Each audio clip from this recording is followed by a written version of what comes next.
നമുക്ക് എളുപ്പത്തിൽ ഉണ്ടാക്കാൻ പറ്റിയ ഒരു അയലക്കറി നോക്കിയാലോ. അപ്പോൾ അതിനായിട്ട് ഫിഷ് ഇവിടെ കഴുകി വൃത്തിയാക്കി വെച്ചിട്ടുണ്ട്. നമുക്ക് ആദ്യം ഇതിൻ്റെ അരപ്പ് റെഡിയാക്കാം.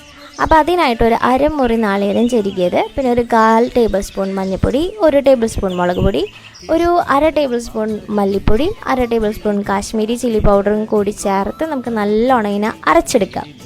അതിനുശേഷം നമ്മളുടെ കഴുകി വൃത്തിയാക്കിയ മീനിലേക്ക് ഒരു 4 മുളക് നടുകീറിയത്, ഒരു 4 ചുമന്നുള്ളി ചതച്ചത്, വേപ്പില, കല്ലുപ്പ്, ഇനി നമ്മളുടെ അരപ്പും കൂടി ഇട്ട് കൊടുത്തിട്ട് ഒരു 5 പുളിയും കൂടി ഇട്ട് കൊടുക്കുക. എന്നിട്ട് ഇതിനെ നല്ലോണം മിക്സ് ചെയ്യാം. എന്നിട്ട് ഇതിലേക്ക് ആവശ്യത്തിന് വെള്ളം എത്രയാണ് വേണ്ടതെന്ന് വെച്ചാൽ വെള്ളം ഒഴിച്ച് കൊടുക്കുക. അതിലേക്ക് കുറച്ച് വെളിച്ചെണ്ണയും കൂടി ഒഴിച്ചു കൊടുക്കാം. കുറച്ചും കൂടി ഒഴിക്കണം.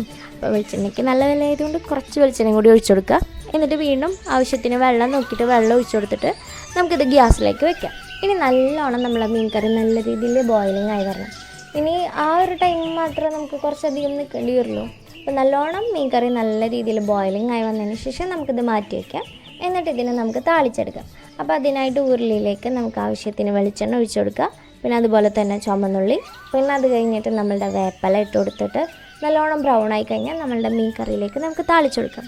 അങ്ങനെ എളുപ്പത്തിൽ നമ്മളുടെ അയലക്കറി